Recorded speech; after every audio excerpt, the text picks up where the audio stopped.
আওয়ামী লীগের পক্ষে মির্জা ফখরুল ইসলাম আলমগীরের এই কেমন ঘোষণা, আপনি অবাক হবেন, বিশ্বাস করতে কষ্ট হবে, কিন্তু ইটস ট্রু। আমি বারবার যাচাই করেছি, is it true? Mirza Fakhrul কি এটা বলেছেন? এটা কি বলতে পারেন? হ্যাঁ, তিনি এটা বলেছেন, এটাই বিএনপির স্ট্যান্স এবং তারেক রহমানের নির্দেশে এটা বলেছেন। কি?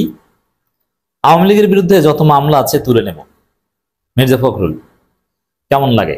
কি করবেন আপনি? হাতের কাছে পেলে এই ভারতের দালালকে, আওয়ামী লীগের এই দালালকে কি করতেন বলেন? দালালের বাচ্চা দালাল, রাজাকারের বাচ্চা, পাকিস্তানের রাজাকারের বাচ্চা, ভারতের দালাল। নইলে গণহত্যাকারীদের কিছুতেই, গণহত্যাকারীদের আইনি বিচারও চায় না, আর রাজনৈতিক মত তো চাই না। তাহলে কি চায় এই রাজাকারের বাচ্চা, ভারতের দালাল, আওয়ামী লীগের দালাল? কেন এটা বলেছে? আমরা কঠিন প্রতিবাদ করব। প্রত্যেক জনগণকে, প্রত্যেক জুলাই যোদ্ধাকে মির্জা ফখরুলের এই বক্তব্যের বিরোধিতা করতে হবে, প্রতিবাদ করতে হবে এবং মির্জা ফখরুলকে ক্ষমা চাইতে হবে, সে আলটিমেটাম দিতে হবে। আওয়ামী লীগের বিরুদ্ধে যত মামলা আছে তুলে নিব, মানে যদিও জানি যে এটা আপনি অস্বীকার করবেন, আপনি বলবেন না আমার বক্তব্য বিকৃত হয়েছে, আমি এভাবে বলতে চাইনি। আপনাদের আদর্শই এইটা, এটা আপনাদের দলীয় নির্দেশ। এবং আওয়ামী লীগের পক্ষে বলবেন এর আগের দিন, এবং মুক্তিযুদ্ধ, আওয়ামী লীগের পক্ষে, এগুলোই এখন গত 3 দিন যাবত তারেক রহমানের নির্দেশে মির্জা ফখরুলরা করছেন।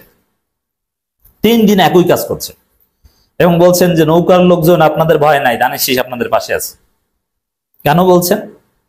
কেন তারেক রহমানের নির্দেশে বিএনপি এখন আওয়ামী লীগ পুনর্বাসনের রাজনীতি করছে, গণহত্যাকারীদের পুনর্বাসনের রাজনীতি করছে, ফ্যাসিস্ট পুনর্বাসনের রাজনীতি করছে? এর কারণ হচ্ছে স্পষ্ট, যে ধানের শীষের বিএনপির জাতীয়তাবাদ এবং ইসলামী মূল্যবোধের যে ভোট, এটা জয় বাংলা হয়ে গেছে। এই ভোট নাই, এই ভোট সব জামাত হয়ে গেছে, এই ভোট সব দাড়িপাল্লা হাত পাকা হয়ে গেছে। লক্ষ লক্ষ বিএনপির ভোটার স্পষ্ট করে বলছে, আমরা জরিপ করে কথা বলে জানতে পেরেছি, বিয়ন্ড রিজনেবল ডাউট, সন্দেহাতীতভাবে সত্য যেটা বলছি, লক্ষ লক্ষ, সেটা কোটিও হতে পারে, বিএনপির ভোটাররা বলছে আগে বিএনপি করতাম, এখন আর করি না। কারণ আমরা আগে যে বিএনপি করতাম, এই বিএনপি সেই বিএনপি না। বিএনপির পদধারী হাজার হাজার নেতার এই কথা বলছে। বাংলাদেশের যে কোনো একটা ঐতিহ্যবাহী জেলার বিএনপির সহ সভাপতি আমাকে বলছে এই বিএনপি আমি করব না, সুযোগ পেলেই দল পরিবর্তন করব যদি নমিনেশনের কোনো আশ্বাস পাই। কারণ যে আদর্শ নিয়ে বিএনপি করতাম, এতদূর এসেছি, সে আদর্শ এই বিএনপির মধ্যে নেই। এই বিএনপি কোন বিএনপি?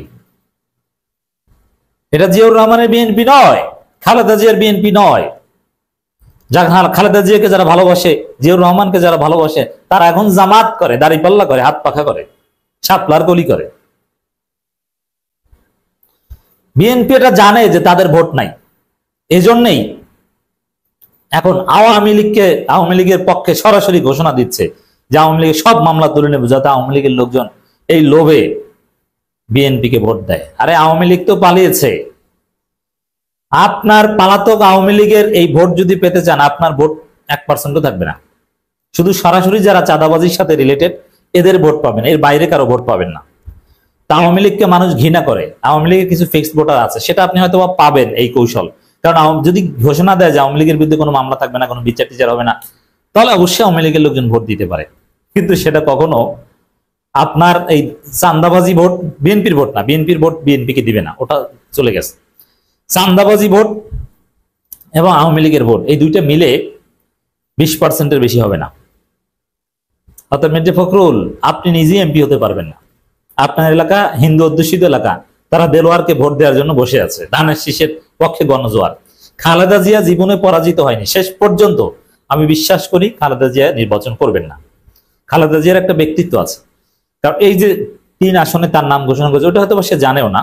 2018 সালে জেলে খালেদা জিয়াকে প্রার্থী করার জন্য কাগজপত্র নিয়ে গেছিল বিএনপি, খালেদা জিয়া ছিঁড়ে ফেলে দিয়েছিল। কেউ জানেন এটা? আমি জানি, জেনে বলছি, দায়িত্ব নিয়ে বলছি। খালেদা জিয়ার ব্যক্তিত্ব আছে, খালেদা জিয়াকে জেলে রেখে বিএনপি নির্বাচন করবে, আর সে অবৈধ নির্বাচন খালেদা জিয়া করবেন। খালেদা জিয়া তো ব্যক্তিত্বই না, খালেদা জিয়া আমাদের রেসপেক্টেবল। এই জায়গায় খালেদা জিয়া যখন সাইনের বিষয় আসবে, তখন হয়তো বা তিনি সাইন দিবেন না, ছুড়ে ফেলে দিবেন যে আমি মৃত্যুপ্রায় একজন মানুষ, আমাকে 3 আসনে প্রার্থী করো, ফাজলামি শুরু করেছো, আমি জীবনে হারি নেই, এবার আমাকে পরাজিত করবা। আর যদি বাইচান্স শেষ পর্যন্ত খালেদা জিয়া নির্বাচন করেন 3 আসনই পরাজিত হবে। এই যে করুণ পরিণতি বিএনপির, এটা দেখে এখন আওয়ামী লীগের ভোটের আশায় মির্জা ফখরুল বলছেন আওয়ামী লীগের বিরুদ্ধে যত মামলা আছে তুলে নেব। আমরা এর কঠিন প্রতিবাদ জানাই, তীব্র নিন্দা জানাই। মির্জা ফখরুলকে এর জন্য ক্ষমা চাইতে হবে, শুধু ক্ষমা চাইলে হবে না, আসলেই এটা করবে। এই রাজনীতি থেকে ফিরে আসতে হবে, একটা ঐক্যমত থাকতে হবে যে না, আওয়ামী লীগের কোনো রাজনীতি বাংলাদেশে চলবে না। এনসিপি এই জায়গাটাই রাজনীতি করবে। এনসিপি চালাক হলে এর বিরুদ্ধে কর্মসূচি দিবে, বিক্ষোভ কর্মসূচি দিবে মির্জা ফখরুলের বিরুদ্ধে, এবং জামায়াতের উচিত এই বক্তব্যে আনুষ্ঠানিক স্টেটমেন্ট দিয়ে প্রতিবাদ করা, এবং করবে। বিএনপি মহাসচিব মির্জা ফখরুল ইসলাম আলমগীর বলেছেন, আমরা প্রতিশোধের রাজনীতি করতে চাই না, আওয়ামী লীগের মতো মামলা করতে চাই না। যত মামলা আছে আওয়ামী লীগের বিরুদ্ধে সব মামলা তুলে নেব। এর মানে কি? আওয়ামী লীগকে ক্ষমা করে দিয়েছি, গণহত্যার কোনো বিচার হবে না, সব যত মামলা আছে সব। এখানে বলেনি যে হয়রানিমূলক মিথ্যা মামলা তুলে নিব, আর মিথ্যা মামলা করলে ওটা বিএনপি করেছে, সব মামলা তুলে নেবে। তা আওয়ামী লীগ যে এই জুলাইতে 30,000 লোককে আহত করেছে, চক্ষু তুলে নিয়েছে, হাত পা ভেঙে ফেলেছে, নানান কিছু, এরপরে মানুষকে পঙ্গু করে ফেলেছে, 2,000-এর বেশি মানুষ হত্যা করেছে, এই যে গণহত্যা, এবং ঘরের মধ্যে শিশুকে হত্যা করেছে, শিশুর ব্যালকনিতে শিশুকে হত্যা করেছে, হেলিকপ্টার দিয়ে গুলি করে শিশুকে হত্যা করেছে, দুগ্ধ পোষ্যা শিশুকে হত্যা করেছে, এগুলো সব ক্ষমা, মাপ। মির্জা ফখরুল মাপ করেছেন। ফখরুলকে এটা ব্যক্তিগতভাবে বলেছেন না, এটা বিএনপির স্থায়ী কমিটির মিটিং আলোচনা হয়েছে, তারেক রহমান নির্দেশে এটা করছে। তো জনগণ, এই ধানের শীষ আওয়ামী লীগ একত্রিত করলেও 20% জনগণের সমর্থন পাবে না।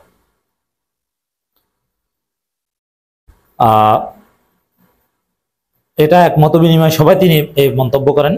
বিএনপি মহাসচিব বলেন, জামাত কয়েকটা দল জোর জবরদস্তি করে তাদের দাবি মানাতে চায়, তারা পিয়ার গণভোট চায়। আমরা এটা বুঝি না, আমরা মেনে নেব না। এর মানে আপনারা মানবেন না, মানে আওয়ামী লীগও তো মানবে না। আপনারা আর আওয়ামী লীগ সংস্কার মানবেন নাই তো? আপনারা পুরনো লুটপাটের বন্দোবস্ত চান, ভোট চুরির অধিকার চান, এটা চলবে না। জনগণ, জামাত এবং অন্যান্য দল যেটা জোর জবরদস্তি করতে চায় ওইটা জনগণ চায়। জনগণ চায় কিনা, এজন্যই তো গণভোট। তা ভোটকে তো আপনারা ভয় পান। আপনি বলছেন জামাত ভোট ভয় পায় না, ভোটকে আপনারা ভয় পান।